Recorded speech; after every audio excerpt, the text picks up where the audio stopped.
അസ്സലാമു അലൈക്കും വറഹ്മത്തുള്ളാഹി തആല വബറകാതുഹു.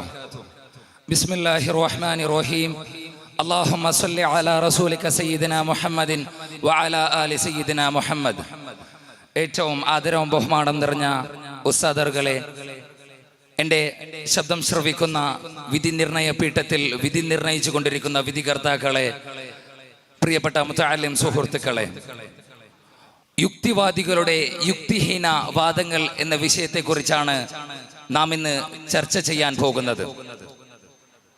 പ്രിയപ്പെട്ട സുഹൃത്തുക്കളെ, ഇസ്ലാം എന്ന് പറഞ്ഞാൽ അത് പരിശുദ്ധതയുടെ മതമാണ്. ഇസ്ലാമിനെ തകർക്കാൻ അന്നും ഇന്നും എന്നും ജനങ്ങളുണ്ടാവും. പറയട്ടെ, ഈ യുക്തി ചിന്തകൾ ഇപ്പോൾ വ്യാപകമായി പ്രചരിച്ചു കൊണ്ടിരിക്കുന്നത് നമ്മുടെ അടുത്ത തലസ്ഥാനമായ കേരളത്തിലാണ്. ഈ അടുത്ത സംസ്ഥാനമായ കേരളത്തിലാണ് ഇപ്പോൾ വ്യാപകമായി പ്രചരിച്ചു കൊണ്ടിരിക്കുന്നത്. ഇതിന് ആദ്യമായി ആരംഭം കുറിച്ചത് സ്വാമി അയ്യപ്പനാണ്. വിഷയാസ്പദമായി പറയണമെങ്കിൽ, ഒരു ദിവസം അയ്യപ്പന്റെ ഗുരുവായിരുന്ന ശ്രീനാരായണ ഗുരുവിലേക്ക് ഒരു മൂലക്കുരു വാദിക്കുകയാണ്. അങ്ങനെ അയ്യപ്പൻ അറിയാവുന്ന എല്ലാ ദൈവത്തെ വിളിച്ചിട്ടും ഒരു ദൈവം ഉത്തരം ചെയ്തില്ല.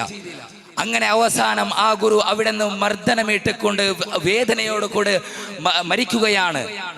ആ സമയത്തിൽ അയ്യപ്പൻ ചിന്തിച്ചു പോവുകയാണ്, എൻ്റെ ഗുരുവിന് ഒരു വേദനയും കൂടാതെ മരിപ്പിക്കാൻ സാധിക്കാത്ത ദൈവം എന്ത് ദൈവമാണത്? അങ്ങനെയുള്ള ദൈവത്തിനോട് എനിക്ക് വിശ്വാസമില്ല, അങ്ങനെയുള്ള ദൈവം എനിക്ക് വേണ്ട എന്നാണ് അയ്യപ്പൻ ചിന്തിച്ചു പോയത്. ഇതുപോലെയാണ് ഇപ്പോൾ നടക്കുന്ന ക്യാമ്പസുകളിൽ വളർന്നു വരുന്ന ആൺകുട്ടിയാവട്ടെ പെൺകുട്ടിയാവട്ടെ യുക്തിവാദികളുടെ യുക്തി ചിന്തകൾക്ക് അടിമയായി പെട്ടുകൊണ്ടിരിക്കുന്നവരുടെ മറുപടി ഇത് തന്നെയാണ്. എത്ര വിളിച്ചാലും എത്ര ചോദിച്ചാലും ദൈവം സ്വീകരിച്ചില്ല, ദൈവം ഉത്തരം തന്നില്ല എന്നാണ് അവരുടെ മറുപടി. അക്കോർഡിംഗ് ടു തിയോളജി പറയുകയാണെങ്കിൽ, ഒരു ദൈവം ദൈവമാവണമെങ്കിൽ 4 അസ്തിത്വങ്ങളുണ്ട്. അതായത് അള്ളാഹുവിന്റെ വാജിബത്തും മഅനവിയായിട്ടും ദാത്തിയായ സിഫത്തുകളൊക്കെയും ഒരുമിച്ച് കൂട്ടിയിട്ടുള്ള 4 അസ്തിത്വങ്ങളാണ്. Omni present, omni benevolent, omni potent, omniscient. ഈ 4 കാര്യങ്ങൾ ഉണ്ടെങ്കിൽ മാത്രമേ ഒരു ദൈവം ദൈവമായിട്ട് പരിഗണിക്കാറുള്ളൂ. ഒന്നാമത്തേത് പറയണമെങ്കിൽ, അതിൽ വിഷയുക്തമായി പറയണമെങ്കിൽ, ഓംനി പൊറ്റന്റ് എന്ന് പറഞ്ഞാൽ അപ്രതിരോധമാണ്. അതായത് എന്ത് കാരണം കൊണ്ട് നീ അങ്ങനെ ചെയ്തു, എന്ത് കാരണം കൊണ്ട് അങ്ങനെ ചെയ്തില്ല എന്നുള്ള ഒരു ചോദ്യം ചോദിക്കാൻ പറ്റാത്തതാണ് ദൈവം. ഇതാണ് ഫിലോസഫി പറയുന്നത്. ദൈവം എന്ന് പറഞ്ഞാൽ ചോദ്യം ചോദിക്കാൻ പറ്റാത്തതാവണം. അതായത് ഇപ്പോൾ അവർ പറയുന്ന മറ്റൊരു വാദമുണ്ട്, പുന്നാര പ്രവാചകർ സല്ലല്ലാഹു അലൈഹി വസല്ലം തങ്ങൾ ഒരു ഗൂഢാലോചന ചെയ്യുന്ന ഒരാളായിരുന്നു എന്ന് പറയുന്നവരോട് പറയട്ടെ, ഒരു മാനസികമായ ബുദ്ധിയോട് ആലോചിച്ചു നോക്കുകയാണെങ്കിൽ തുറന്ന സംസാരത്തെക്കാൾ ഭാരമുള്ളതാണ് ഗൂഢാലോചന സംസാരം.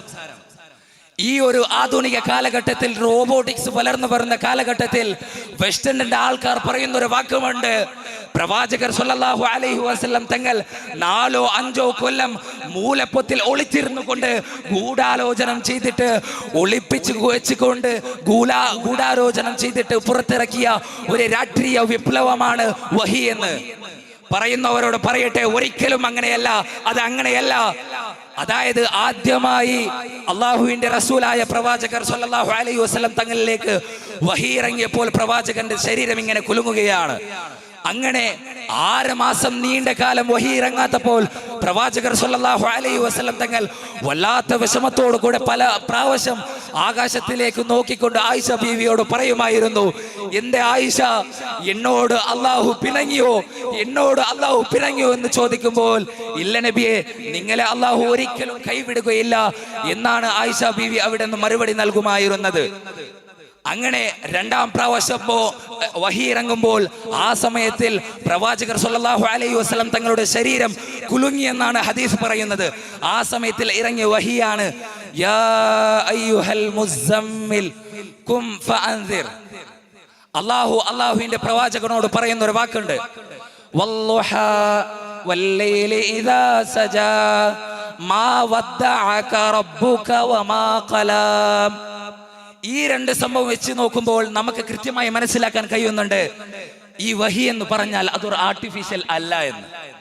ഇങ്ങനെ പല രീതിയിലുള്ള ആരോപണങ്ങളാണ് അവർ ചെയ്യുന്നത്. ഒരിക്കലും തെളിവ് പറ്റാത്ത വാദങ്ങളാണ്, ആരോപണങ്ങളാണ് അവർ ചെയ്യുന്നത്.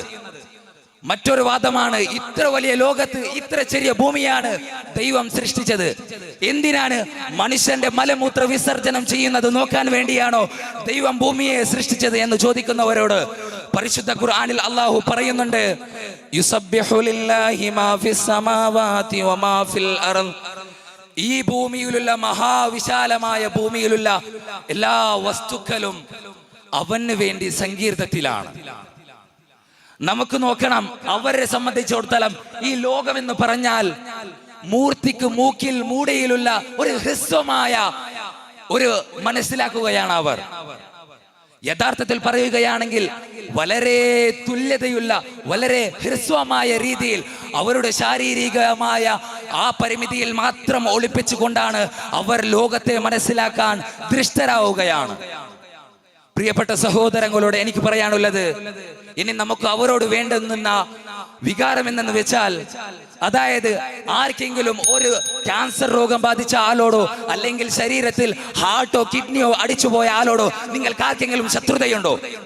ഒരിക്കലുമില്ല. അതുപോലെ തന്നെയാണ് ഒരു ബുദ്ധിക്ക് നിസ്സഹായതയുള്ള ആളോടും തോന്നേണ്ട അതേ വികാരമാണ് നമുക്ക് വേണ്ടത്, അതായത് സഹതാപം. ഖുർആൻ വളരെ വ്യക്തമായി പറയുന്നുണ്ട്, അവർ ആക്ഷേപിച്ച് പറഞ്ഞ പ്രവാചകരെയാണ് വമാ അർസൽനാക ഇല്ലാ റഹ്മത്തൽ ലിൽ ആലമീൻ എന്ന് ഖുർആൻ ഉല്ലേഖിച്ചത്. അവസാനമായി പറയട്ടെ, ഇസ്ലാം എന്ന് പറഞ്ഞാൽ കേവലം മനുഷ്യന് മാത്രമുള്ളതല്ല, കേവലം മനുഷ്യന് മാത്രമുള്ളതല്ല, ഈ വ്യാപകമായി വ്യഹരിക്കുന്ന കോടാനകോടിയിൽ ഒന്ന് മാത്രമാണ് മനുഷ്യൻ. അതുകൊണ്ട് അവസാനമായി പറയട്ടെ, ഏകദൈവ റബ്ബായ അള്ളാഹുവിനോട് മാത്രമായിട്ട് വിശ്വാസം ഉറപ്പുവരുത്തുക എന്ന് പറഞ്ഞുകൊണ്ട് എന്റെ വാക്കിലേക്ക് വിടം ചോദിക്കുന്നു. വആഖിറു ദഅവാനാ അനിൽ ഹംദുലില്ലാഹി റബ്ബിൽ ആലമീൻ. അസ്സലാമു അലൈക്കും വറഹ്മത്തുള്ളാഹി തആല.